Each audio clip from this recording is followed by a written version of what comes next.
This is Saxman News.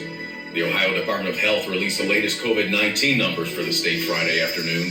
In the last 24 hours, a record-setting 3,845 coronavirus cases were reported to the state health department.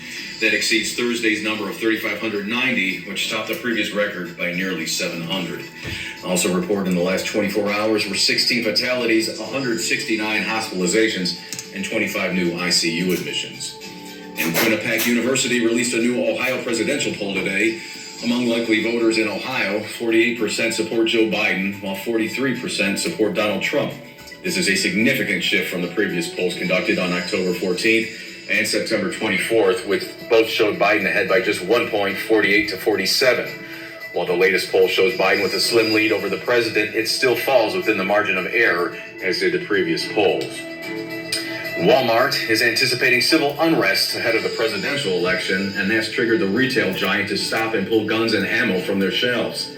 The nation's biggest retailer has pulled the items from its stores in an effort to keep firearms and ammo from being stolen in the event there's civil unrest. It's important to note customers can still buy guns and ammo in half of the 4,700 stores where they're available. They'll just have to request it. The firearms are not on display for now. Walmart made a similar move back in June following George Floyd's death. It's unclear how long the store will keep guns and ammo out of the displays.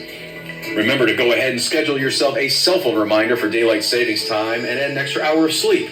And it all happens hours after Halloween. Clocks roll back 1 hour at 2 a.m. this Sunday, November 1st. The annual change comes in the middle of the night, but most people usually set their clocks back before heading to bed Saturday night. It's also recommended to check your smoke detector batteries as well.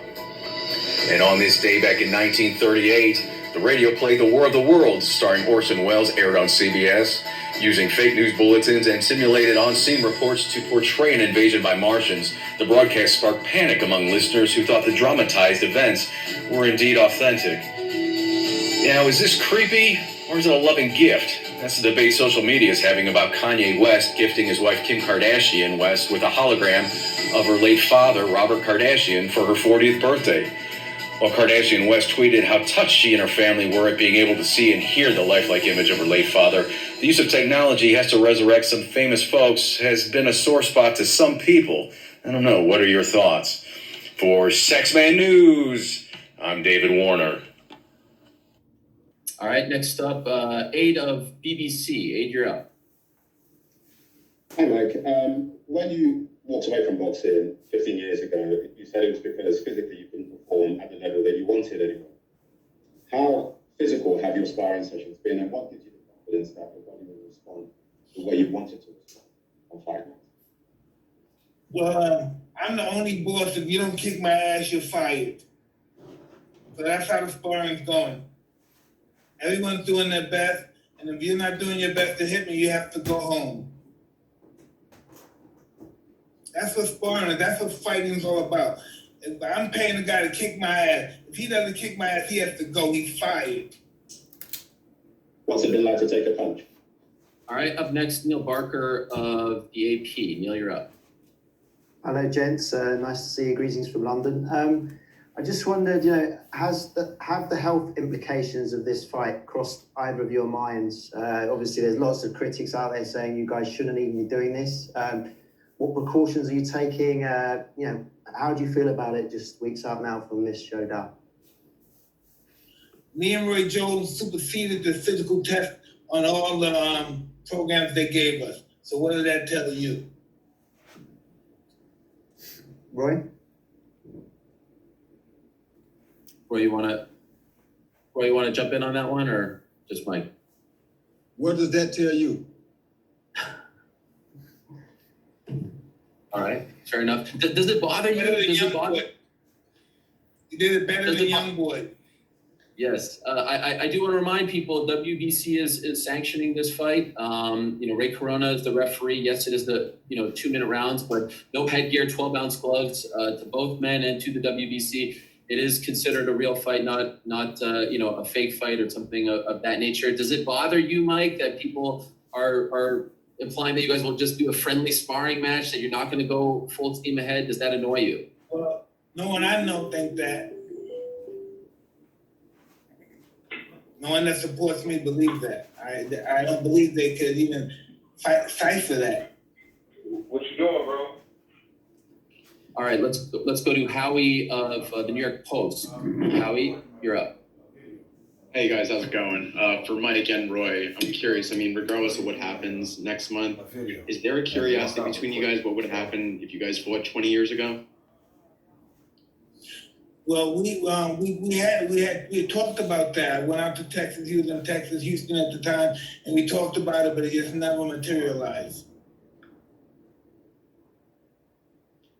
All right, thank you very much to the media. We're actually going to get to one fan question here. Let's go to a young woman named Sarai who has a little boxing background of her own. Sarai, you're up. Hi, my name is Sarai Brownell. I'm 15 years old. I'm a USA Boxing 12-time national champion. I'm also a part of the USA Junior High Performance team. And the question I wanted to ask Mike was, what is your mindset like when you're going in the ring? And what is your mindset going to be like when you get in the ring with Roy? My mindset is totally bliss. This is something I've done all my life since I was 13 years old. I'm more involved now than I've ever been. My objective is go in there with the best intentions of my life to, disable my opponent. And that's just what it is.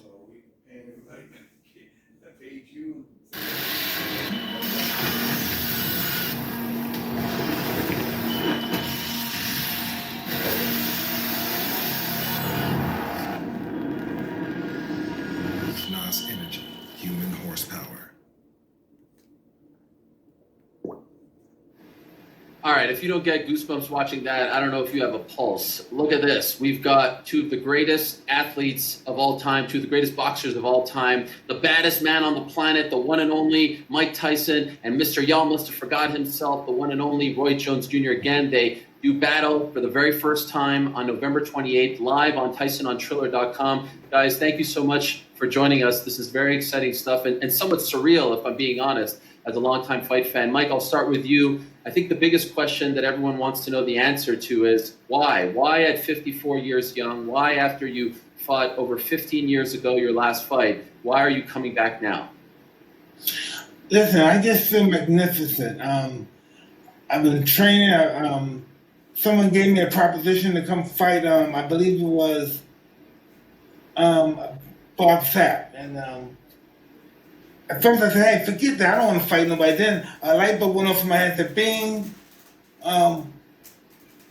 What kind of rules would he like to fight? And I said, would he box me? I'm the Marcus Queensberry. And then they called me, said yes.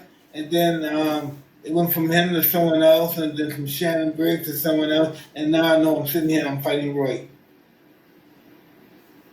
And yes, you are fighting Roy, and he's the biggest name of all those names that you just mentioned. Roy, when you were offered this fight against Mike Tyson, what was your initial reaction? I mean, how can you say at a time when we're going through COVID, we got everything that everybody's faced with adversity right now. So while everybody's faced with adversity, you want to be a person who gives them something to look forward to, right? So when you get the biggest adversity to ever knock on your front door, to ring your phone, how can you say no? November 28th at the Staples Center in downtown Los Angeles. First up, as far as media questions are concerned, let's go to Gene Wang of the Washington Post. Gene, you're up. Channel is called Viral. Hey, Mike. So I wanted to ask you about your last fight, which was in Washington. Make sure to subscribe to my YouTube channel. Mine's called Viral. What do you recall from that night? Not so much the fight itself, but kind of the aftermath of that fight, as you're leaving the ring. Kind of what was going through your mind at that point, and your future. I was happy to leave the ring, man. I dread even being in the ring at that time. I was fighting this for financial purposes and stuff. I was on a whole different. I was on drugs back then. I was a whole different person back then. You know, I have the desire to do this now and the will to do this now. And that guy that was in Washington D.C., he was just a ghost of me. I'm just ready to do this stuff, and I'm feeling really great. And I don't want to. I want the world to see how great I look.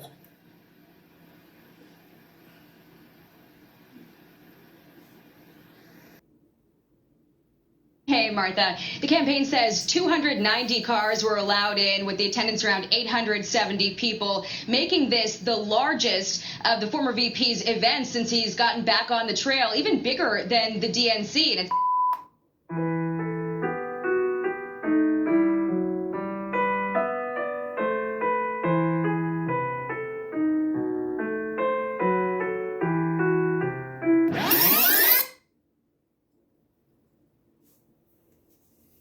When I read from serious people, we're going to pass a national $15 an hour minimum wage. Bring Democrats and Republicans together to deliver the economic relief. You keep your private insurance if you do, or choose no one making less than $700,000 a year, or excuse me, $400,000 a year.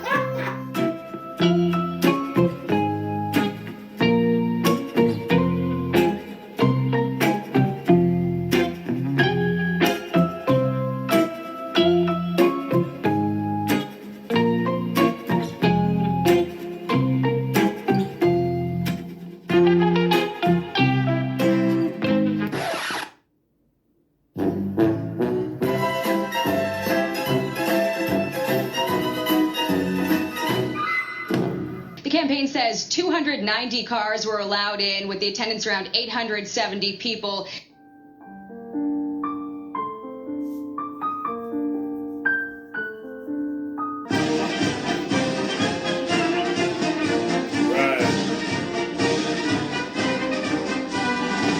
And those are the silent majority. That's who's going to get Trump in the office, the silent majority.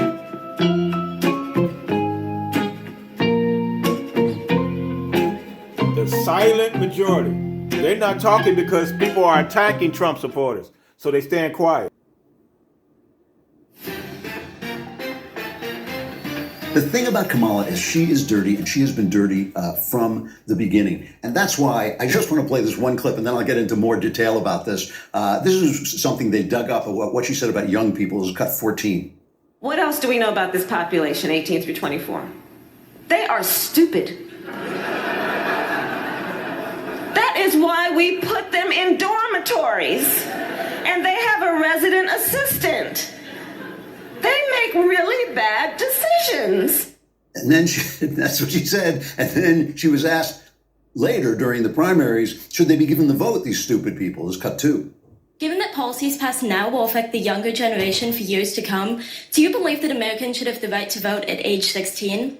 I'm really interested in having that conversation. I have to tell you that. I think that there is no question that if we are looking at what is going on in our country, we are putting more responsibilities on people at a younger age. And the larger number of people that we can involve in the electoral process, I think the more robust it would be. So they're stupid, and we want them voting. You know, they're going to attack you for being sexist no matter what. But she slept her way into politics. There's just no question about it. Willie Brown was the mayor of San Francisco. He was an assemblyman in San Francisco. He was also a fixer in San Francisco, and he was a famous gad about it. I don't know what you call him. He was a famous womanizer. He was a womanizer. And he was married, but he was always had a girl on his arm. And one of those girls was Kamala Harris. And he was 60. She was in her 20s. And he helped her get elected DA in San Francisco. Nobody wants to talk about Kamala Harris, who I call Kama Sutra Harris. She, excuse me. You know what we all know what she did. I did a Periscope this morning. I was like, she slept her way to the top, and if we're all going to pretend she didn't do that. She slept her way to the bottom. Right. If we're all going to pretend she didn't do it, okay, have a happy 2020 election cycle. I believe you that you're fully supportive of him. And how do you go from being such a passionate opponent on such bedrock principles for you? It was a debate. Not everybody landed punches like you did, though. It was a debate. When she laughs, she's lying. It was a debate. Bring the conversation back to the broken criminal justice system that is disproportionately negatively impacting Black and brown people all across this country today. Now, Senator Harris says she's proud of her record as a prosecutor and that she'll be a prosecutor president, but I'm deeply concerned about this record. There are too many examples to cite, but she put over 1,500 people in jail for marijuana violations and then laughed about it when she was asked if she ever smoked marijuana. You ever smoked? I have. Okay. Like And I inhale. I did inhale. She blocked evidence that would have freed an innocent man from death row until the courts forced her to do so. She kept people in prison beyond their sentences to use them as cheap labor for the state of California. And she fought to keep cash bail system in place that impacts poor people in the worst kind of way. Thank you, Congresswoman. Just arrested and then charged. Arrested and charged. That's it.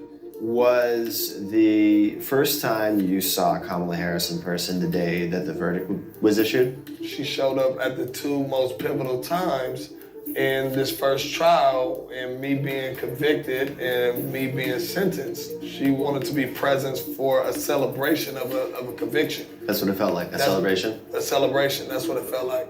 The bottom line is, Senator Harris, when you were in a position to make a difference and an impact in these people's lives, you did not. And worse yet, in the case of those who are on death row, innocent people, you actually blocked evidence from being revealed that would have freed them until you were forced to do so. There is no excuse for that.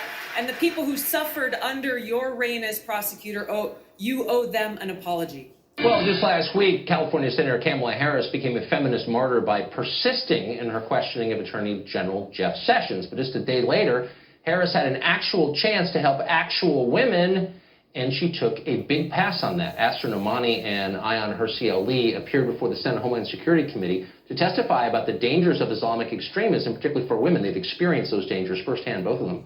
Senator Harris, who sits on the committee, didn't have a single question for them, nor did Senators Heidi Heitkamp and Claire McCaskill, the other Democratic women on the committee. Why the silence? Also a concern for people of color is criminal justice reform. Senator Harris, you released your plan for that just this week, and it does contradict some of your prior positions. Among them, you used to oppose the legalization of marijuana, now you don't. You used to oppose outside investigations of police shootings, now you don't. You've said that you changed on these and other things because you were, quote, swimming against the current, and thankfully the currents have changed. But when you had the power, why didn't you try to affect change then?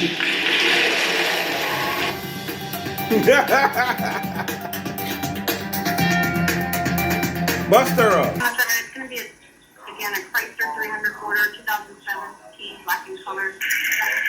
I think I got it. He's on the access road right now, traveling westbound.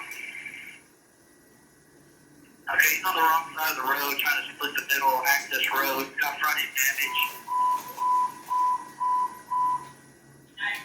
Just blew through the intersection at Dual Road, getting back up on 10.